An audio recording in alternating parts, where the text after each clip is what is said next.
Welcome to our YouTube channel VU learning zone. अभी तक आपने हमारा चैनल सब्सक्राइब नहीं किया तो चैनल को सब्सक्राइब कर दें ताकि नई आने वाली वीडियोस आपको इजीली मिल सके। आज हम साइकोलॉजी 101 का लेसन नंबर 22 देखेंगे। इसका टॉपिक क्या है? कॉन्गेटिव अप्रोच। कॉन्गेटिव अप्रोच, इसको हम कॉन्गेटिव पर्सपेक्टिव मॉडल भी कह सकते हैं या इसको हम कॉन्गेटिव पर्सपेक्टिव मॉडल के नाम से भी जानते हैं।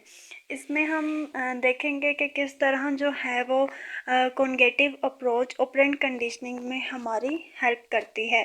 कॉन्गेटिव क्या है? ये साइकोलॉजी में इसका सिमिलर इंटरेस्ट है। Study of memory, information processing, decision making वगैरह जो होता है उसको हम क्या कहते हैं? कॉन्गेटिव कहते हैं। अप्रोच टू लर्निंग क्या होती है? कॉन्गेटिव अप्रोच एम्फेसिस हमारे पास हैं thoughts, feelings, thinking, values, expectation वगैरह। मेडिटेटर्स और मेंटल मेडिटेशनल प्रोसेस ये हैं इंटरनल इवेंट्स हैं। ये किसके दरमियान होते हैं? स्टिमुलस और रिस्पॉन्स के दरमियान होते हैं। मेडिटेटर्स और कॉन्सेप्चुअल, ठीक है। मेडिटेटर्स क्या होते हैं? ये कॉन्सेप्चुअल होते हैं but they are defined physiologically rather than conceptually. Elements of cognitive model, elements हमारे पास कौन से हैं कॉन्गेटिव मॉडल के? इंटरनल प्रोसेस, इंटरनल प्रोसेस ये जो है एसेंशियल है हमारे बिहेवियर को अंडरस्टैंड करने के लिए, समझने के लिए, जानने के लिए। मेडिटेटर्स क्या है? ये वर्क करता है सिस्टमेटिक और ऑर्गेनाइज्ड वे में। ये ट्रेल और एरर्स के बारे में बताता है हमें। एम्फेसिस ऑफ कॉन्गेटिव अप्रोच कौन सी हैं हमारे पास? Emotion, social behaviour, behaviour modification. आगे हमारे पास ये एक डेफिनेशन है हाइब्रिड साइंस की। कॉन्गेटिव अप्रोच में इंक्लूड होते हैं elements of psychology, computer science and physiology. इसको हम क्या कहते हैं? हाइब्रिड साइंस कहते हैं। वोल्फगैंग कोहलर, इसने जो है वो ये एक जर्मन साइंटिस्ट था। इसने एक्सपेरिमेंट किया था लर्निंग बाय इनसाइट पे। इसका ये बहुत ज़्यादा फेमस एक्सपेरिमेंट है।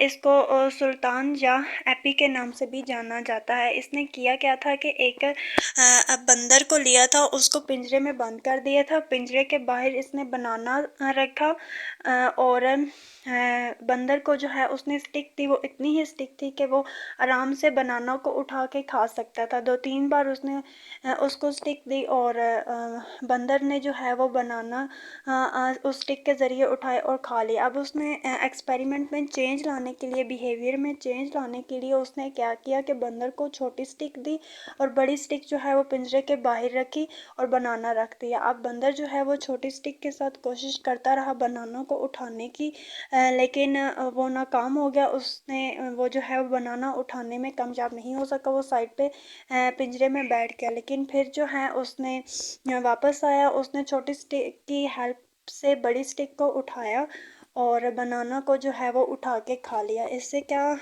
साबित होता है कि मैकेनिकल, क्लासिकल और operant conditioning, not trail and error के जो एनिमल्स हैं उनके बिहेवियर में भी चेंज आता है। वो सिचुएशन को देख के अपने दिमाग को इस्तेमाल करके प्रॉब्लम को सॉल्व कर सकते हैं। टॉलमन कॉन्सेप्ट ऑफ लाटेंट लर्निंग, टॉलमन का लाटेंट लर्निंग के बारे में क्या कॉन्सेप्ट था?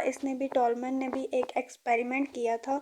टॉलमैन 80, 86, 90, 59 इसने ये एक्सपेरिमेंट किया था। इसने 3 ग्रुप्स बनाए थे, रैट्स के, चूहों के। ग्रुप 1 में जो है इसने एक मेज़ लिया, उसको आप भूल-भुलैया भी कह सकते हैं। मींस पजल बनाए, रास्ते बनाए, कुछ रास्ते उसने ब्लॉक कर दिए, कुछ रास्ते उसने खुले रखे और एक तरफ से चूहों को अंदर डाला जाता था और दूसरी तरफ से चूहों ने अपना रास्ता तलाश करके बाहर निकलना होता था।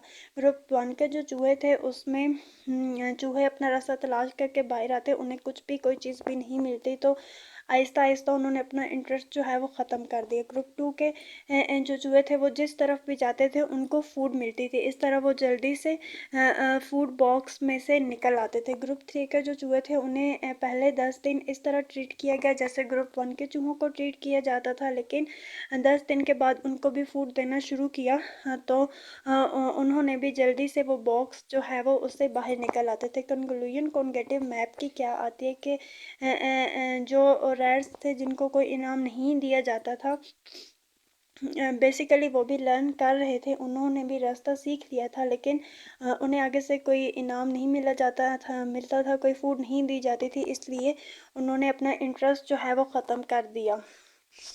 कॉन्गेटिव मैप क्या है? ये एक मेंटल रिप्रेजेंटेशन है स्पेस की, लोकेशन की, डायरेक्शन की और mental representation of learn relationship among stimuli. What function do spatial cognitive maps perform?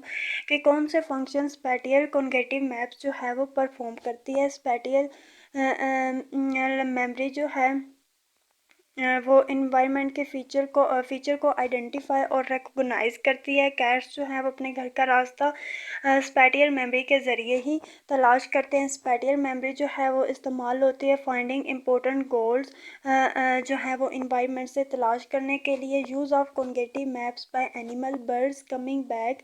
Birds जो हैं वो अपने घर वापस आते हैं उसी जगह पे कई सालों के बाद, आफ्टर अ सीज़न या एक सीज़न के बाद भी वो अपनी जगह पे वापस आते हैं। वो कैसे वापस आते हैं? वो कॉन्गेटिव मैप्स का इस्तेमाल करते हैं। पिगुअन्स कैरिंग मैसेज। पिगुअन्स जो है वो मैसेज को कैरी करते हैं और कैट्स जो है अपने घर का रास्ता तलाश कर लेते हैं। Use of cognitive maps by animal. Cognitive maps of surrounding primarily based on particular, मतलब ये जो है ये नक्शे बना लेते हैं इंसान जो हैं वो, और उस नक्शे को फॉलो करके ये वापस अपनी जगह पे आ जाता है। Observational learning. Ask your self के कैसे जो हैं वो बच्चे शूज़ पहनना सीखते हैं, कैसे छोटी बच्चियां जो हैं वो लिपस्टिक लगाना सीखती हैं, कैसे जो हैं वो जो नौजवान है वो स्मोकिंग स्टार्ट करते हैं। Define observational learning.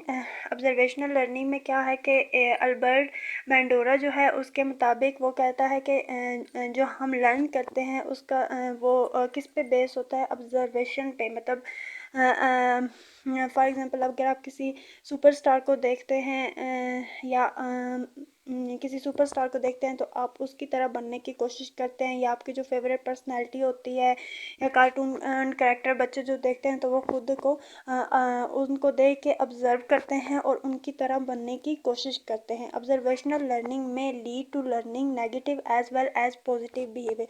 तो जो ऑब्जर्वेशनल लर्निंग होती है वो नेगेटिव स्किल्स भी देती है और पॉजिटिव स्किल्स भी देती है। बेंडोरा के मुताबिक कि अगर आप अच्छी चीज़ें देखते हैं तो आप अपने पॉजिटिव आपका बिहेवियर जो है वो पॉजिटिव होगा, लेकिन अगर आप नेगेटिव चीज़ें देखते हैं, फॉर एग्जांपल अगर आपने कोई हॉरर मूवी देखी है तो आप डरना स्टार्ट कर देंगे। इसी तरह जो बच्चे हैं वो कार्टून देखना स्टार्ट करते हैं, उनमें वो सुपर हीरो वगैरह होते हैं तो वो खुद को सुपर हीरो समझना शुरू कर देते हैं। इस तरह बच्चे जो हैं वो बड़ों को देख के सीखते हैं, इसलिए बड़ों को चाहिए कि वो अपने आप को जो है वो बच्चों के सामने अच्छा प्रिटेंड करें, अच्छा बिहेव करें ताकि बच्चे उनसे अच्छी चीज़ें सीखें। मॉडलिंग क्या होती है? ये एक साइकोलॉजिकल इंटरवेंशन और ट्रीटमेंट है जिसमें बच्चों को डर से छुटकारा दिलवाया जाता है। जैसे कुछ बच्चे अगर डॉग से डरते हैं तो या स्नैक से डरते हैं तो उनको इस डर से छुटकारा दिलवाया जाता है। Steps in observational learning. Observational learning में कौन से स्टेप है? सबसे पहले क्रिटिकल फीचर पर्सन के देखे जाते हैं, उसका बिहेवियर, और फिर उसके बाद उसकी अटेंशन रिसीव की जाती है, बिहेवियर को अपनी मेमोरी में स्टोर किया जाता है, फिर उस पर एक्शन प्रोड्यूस किया जाता है और पर्सन को देख के मोटिवेट होते हैं और उस बिहेवियर पे प्रैक्टिस करते हैं। When is observational learning the best approach to learning? ठीक है, जो ऑब्जर्वेशनल लर्निंग है वो सबसे अच्छी अप्रोच है कुछ भी सीखने की, कुछ भी लर्न करने की।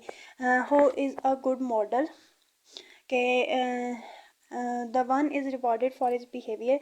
अच्छा, गुड मॉडल कौन होते हैं? सक्सेसफुल पीपल होते हैं, जो सक्सेसफुल लोग होते हैं, ग्लैमरियस पीपल होते हैं। हमें उनको अपना मॉडल बनाना चाहिए, ना कि सुपर स्टार और फिल्म स्टार को अपना रोल मॉडल बनाना चाहिए, बल्कि ऐसे लोगों को रोल मॉडल बनाना चाहिए जिन्होंने अच्छे काम किए हों, जो कामयाब इंसान हो। उनको अगर आप अपना रोल मॉडल बनाएंगे तो आप भी एक कामयाब इंसान बन सकते हैं। Application of observational learning in real life situation. Observational learning can be and has been used successful for overcoming fears in children.